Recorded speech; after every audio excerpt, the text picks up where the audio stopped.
दोस्तों स्वागत है आप सभी का हमारे इस वीडियो में। दोस्तों मैं गोविंद जायसवाल। दोस्तों आज का जो हमारा चैप्टर है वो है विद्युत धारा और इसके अंतर्गत यहाँ पर हम पढ़ेंगे विद्युत आवेश के बारे में। तो दोस्तों यहाँ पर हमको पता है कि ब्रह्मांड में जितने भी पदार्थ उपस्थित हैं ये छोटे छोटे परमाणुओं से मिलकर बने हुए हैं, यानी कि ये इलेक्ट्रॉन प्रोटॉन न्यूट्रॉन से मिलकर बने हुए हैं। अब यहाँ पर बात उठा कि ये इलेक्ट्रॉन प्रोटॉन न्यूट्रॉन होते क्या हैं, तो इसको जानने के लिए मान लेते हैं कि यहाँ पर ये यहाँ पर हम ले लिए हैं मिट्टी। अब दोस्तों इस मिट्टी को अगर हम यहाँ पर एक बार तोड़ दें इस प्रकार से और एक भाग फेंक दें और उसके बाद में दूसरा भाग ले लें, इसको भी अगर हम तोड़ दें यहाँ पर और इस भाग को हम फिर फेंक दें, फिर इसको हम तोड़ दें, फिर उसके बाद में इस भाग को फेंक दें, ऐसे ऐसे जब हम तोड़ते चले जाएंगे तो एक ऐसा स्थिति आ जाएगा कि इसको हम अपने हाथ से नहीं तोड़ पाएंगे। उसके बाद में क्या होगा कि अब इसको हम किसी यंत्र से तोड़ेंगे और जब इसको यंत्र से तोड़ने लगेंगे तो ये कुछ टूटता चला जाएगा और फिर टूटने के बाद में उस यंत्र से भी ये नहीं टूटेगा। उसके बाद में और सूक्ष्म यंत्र लिया जाएगा और उससे हम इस कण को तोड़ना स्टार्ट करेंगे और तोड़ते तोड़ते एक ऐसा कंडीशन मिलेगा कि ये टूटेगा ही नहीं, यानी कि एक ऐसा छोटा भाग मिलेगा जो टूटेगा ही नहीं। तो वो हमारा जब ये कण तोड़ते तोड़ते जो वैज्ञानिक थे वो तोड़ते तोड़ते जब ऐसा भाग मिल गया कि वो टूट नहीं रहा था तो उसको नाम दे दिया गया परमाणु। अब दोस्तों परमाणुओं के भी छोटे भागों का खोज हुआ और उनमें परमाणुओं के छोटे भाग जो थे उनमें से हैं इलेक्ट्रॉन प्रोटॉन न्यूट्रॉन, यानी कि जो परमाणु होता है परमाणु इलेक्ट्रॉन प्रोटॉन न्यूट्रॉन से मिलकर बना होता है, यानी कि जो इलेक्ट्रॉन प्रोटॉन न्यूट्रॉन हुए वो बहुत ही छोटे कण हुए। तो ये हमारे हो गए इलेक्ट्रॉन प्रोटॉन न्यूट्रॉन। तो दोस्तों इस प्रकार से जो पदार्थ होते हैं वो इलेक्ट्रॉन प्रोटॉन न्यूट्रॉन से मिलकर बने होते हैं। अब यहाँ पर बात उठा कि इलेक्ट्रॉन प्रोटॉन न्यूट्रॉन की खोज किसने की, तो यहाँ पर एक हम ट्रिक बता देते हैं और उसी से आपको याद हो जाएगा कि इलेक्ट्रॉन प्रोटॉन और न्यूट्रॉन की खोज किसने की।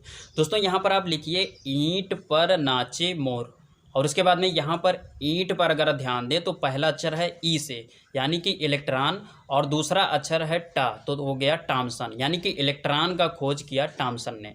उसके बाद में दूसरा नंबर का जो शब्द हमारा है पर, तो पा से हो गया प्रोटॉन और रा से हो गया रदरफोर्ड, यानी कि प्रोटॉन की जो खोज की वो रदरफोर्ड ने किया। उसके बाद में यहाँ पर हो गया नाचे तो ना से हो गया न्यूट्रॉन और उसके बाद में चा से हो गया चैडविक, यानी कि यहाँ पर जो न्यूट्रॉन की खोज की वो चैडविक ने की। तो इस प्रकार से अगर आप ईंट पर नाचे मोर को यहाँ पर याद कर लेते हैं तो इस ट्रिक से आप यहाँ पर इलेक्ट्रॉन प्रोटॉन और न्यूट्रॉन की खोज किसने की इसको यहाँ से आप याद कर सकते हैं। तो इस प्रकार से ये हमको पता चल गया। अब यहाँ पर हम बात करते हैं कि विद्युत आवेश कहते किसे हैं।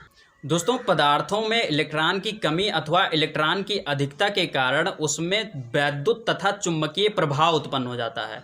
पदार्थ के इसी गुण को हम वैद्युत आवेश कहते हैं, यानी कि यहाँ से हम कह सकते हैं कि पदार्थ का वह गुण जिसके कारण पदार्थ में वैद्युत तथा चुंबकीय गुण उत्पन्न हो जाए विद्युत आवेश कहलाता है। और इसको हम क्यू से लिखते हैं और इसका जो मात्रक होता है वो होता है कूलाम, यानी कि यहाँ पर हम लिख सकते हैं Q equal to N E. अब दोस्तों यहाँ पर Q जो है वो हमारा है आवेश और उसके बाद में उस तरफ चले जाएं तो यहाँ पर n जो है वो है पदार्थ में इलेक्ट्रॉन की संख्या और उसके बाद में जो E है वो है एक इलेक्ट्रॉन पर आवेश। अब यहाँ पर मैं आप सभी को बताना चाहूँगा कि एक इलेक्ट्रॉन पर जो आवेश होता है वो होता है 1.6 गुणे 10 के घाते -19 कूलाम। तो यहाँ पर इसको आप याद कर लीजिए कि एक इलेक्ट्रॉन पर जो आवेश होता है वो होता है 1.6 गुणे 10 के घाते -19।